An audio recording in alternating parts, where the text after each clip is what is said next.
Es notable, por un lado, la combinación de paciencia de un hombre que viene del mundo académico y de buenos modales frente a la grosería. Pero esto me recuerda, pero muchísimo, esta especie de frontal ataque hacia todo lo que sea el pensamiento. Acá no se trata de una secretaría, lo que se ataca es de manera chistosa, igual que en algunos dibujos animados y noticieros de la Fox, en otros ámbitos así, la idea de pensamiento. Bueno, querido Ricardo, pasemos a lo que importa, vayamos a las cosas como, a ver, ¿cómo se estructura esta secretaría respecto a lo que es un Ministerio de Cultura? A ver, primero me gustaría aclarar un par de cosas porque me parece justo ser honesto intelectualmente. Yo valoro muchísimo la decisión de la Presidencia de la Nación de honrarme con este cargo. Y también valoro la complejidad del título de la Secretaría y el desafío que supone que alguien como yo, que no vengo de la tradición de lo que normalmente en Argentina se ha conocido como pensamiento nacional, incluso vinculando esta tradición con el revisionismo histórico en su diversidad, complejidad, porque mi formación se ha construido con otros elementos, quizás más inclinado a lo que uno llamaría el europeísmo, o una formación más clásica, una formación de alguien que forjó su mirada del mundo en parte en la tradición de Marx, pero también en la tradición de la Escuela de Frankfurt, de pensadores críticos sobre la actual época del mundo. Encontrarme de repente con que lanzan andanadas salvajes, terribles, pensamiento totalitario, pensamiento único, nazifascismo.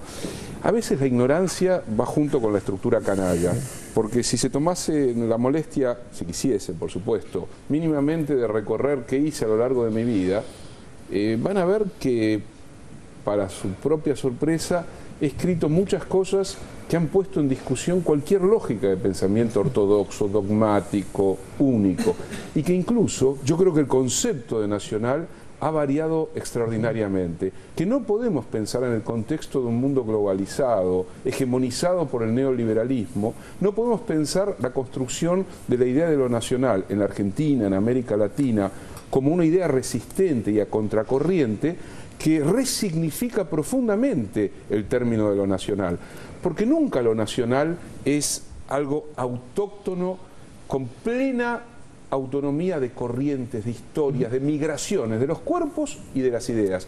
Por lo pronto hablamos una lengua que viene del otro lado del océano. Eso no quiere decir que pensemos el mundo como se lo ha pensado en España.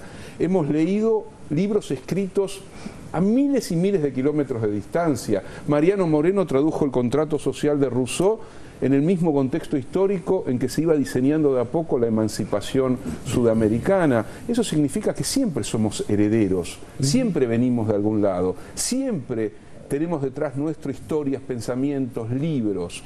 Lo nacional lo que hace es localizarlo, darle un arraigo geográfico histórico, señalar nuestras propias necesidades, incluso la tradición de la izquierda latinoamericana, Mariátegui, entre nosotros, por ejemplo, Milciades Peña, José Aricó, el propio Nicolás Casullo, han pensado lo nacional desde lo cosmopolita. Borges amó lo orillero, los márgenes, el malevaje, los gauchos, la literatura gauchesca, y se formó en Europa, se formó leyendo a Whitman, a Hölderlin, a Schopenhauer, y al mismo tiempo hubiera dado parte de su vida por estar metido en un duelo a cuchillo en la Buenos Aires de principios del siglo XX. Para mí eso es cosmopolitismo. Es más, me acuerdo una vez Emil Cioran, un filósofo rumano extraordinario, un pesimista de aquellos, le preguntaron cuando había muerto Borges, ¿qué podía decir de Borges? Delicado. Y Cioran, que era rumano, pero vivía en París, decía, ¿en qué nos parecemos Borges y yo? En que los dos venimos de provincia, venimos del fin del mundo, él del Río de la Plata y yo de los Balcanes, y sin embargo estamos obligados a ser mucho más cosmopolitas, a pensar mucho más ampliamente que los parisinos, que no ven más allá de sus narices porque están demasiado obnubilados por su propia grandeza.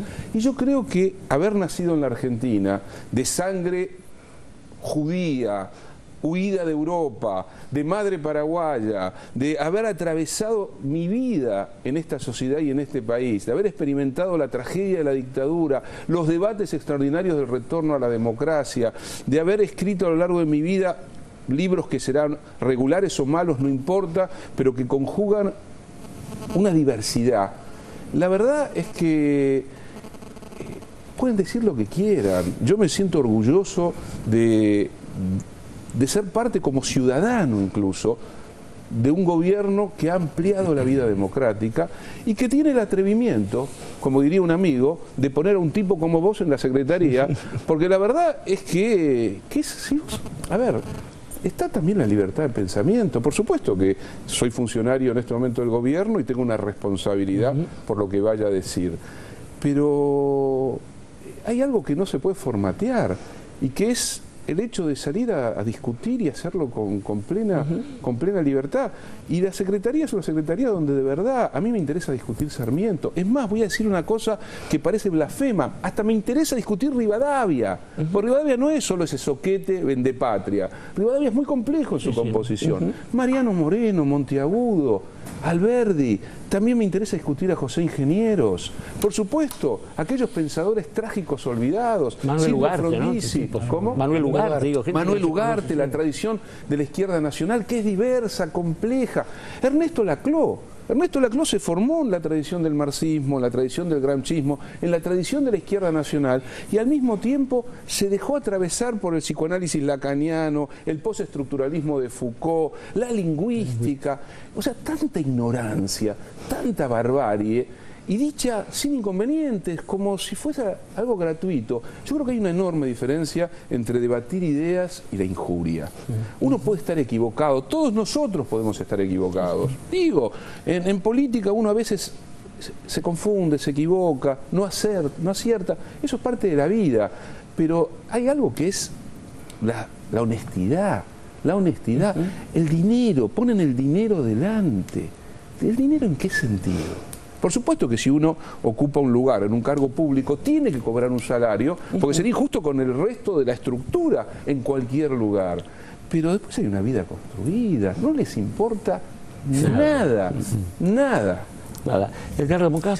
Sí, yo me alegré mucho cuando me enteré de que venía Ricardo, porque es una oportunidad para felicitarlo, es una oportunidad para solidarizarme frente a la barbarie ignorante y canalla.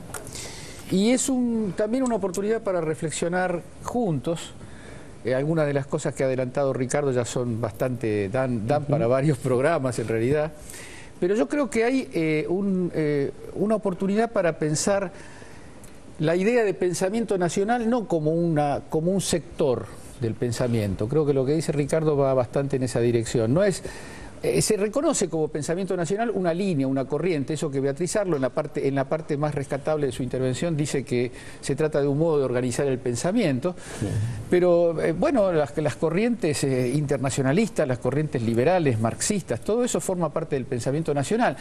Lo que me parece que algunos sectores, no ya los bárbaros, de los bárbaros la verdad que lo vemos demasiado seguido, le damos demasiado tiempo, yo entiendo que es parte de una necesidad, pero voy a obviarlos por esta vez. Discutir con Feynman el pensamiento nacional, pido perdón, pero no me parece que sea... Claro, no me parece que sea serio.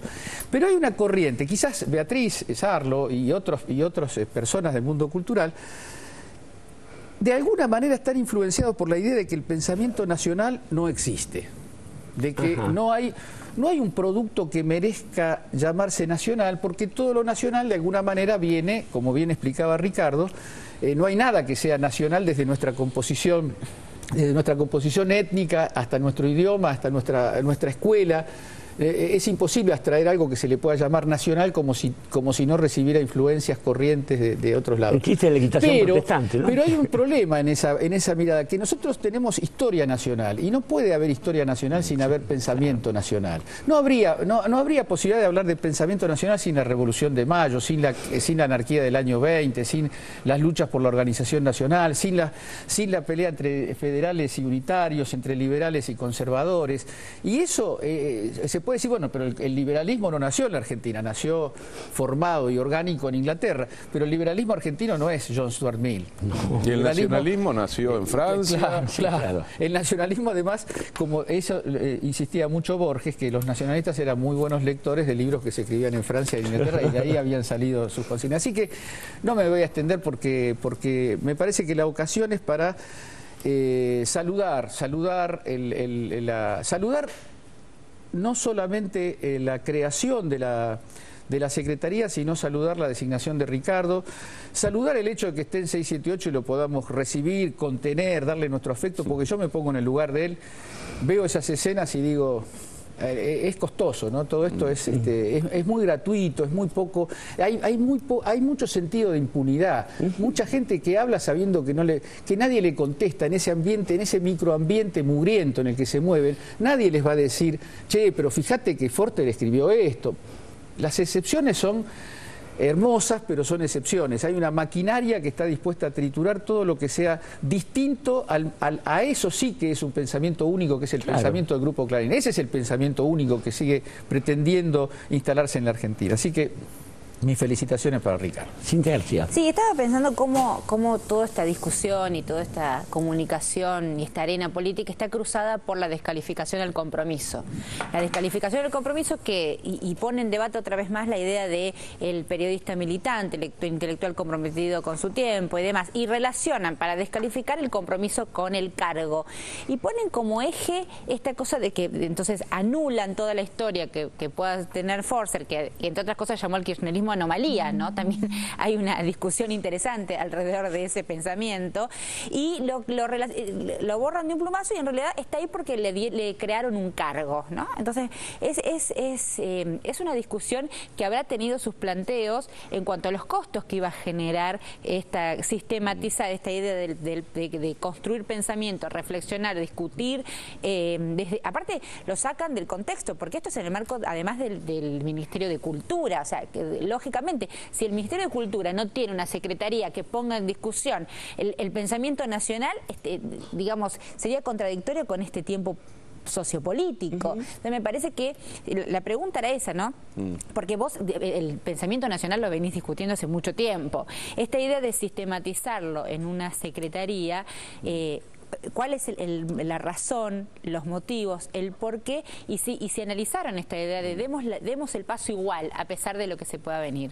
Vos sabés que un recuerdo personal, ¿no? Hacia finales de los 90, con Nicolás Casullo veníamos sacando una revista que se llama Pensamiento de los Confines, que todavía sigue saliendo. Una revista que en realidad desmentiría todas las afirmaciones hechas por esa canalla periodística, pero bueno, fue una construcción maravillosa de Nicolás. Y hacia finales de la década del 90, cuando sentíamos que la Argentina era como esperando a Godot, que el acontecimiento trágico estaba a la orden del día y todos estábamos esperando que aconteciera, que la Argentina se estaba como disolviendo, nos preguntamos, ¿no será el tiempo de pensar todo de nuevo en términos de la Argentina y despedirnos de Europa?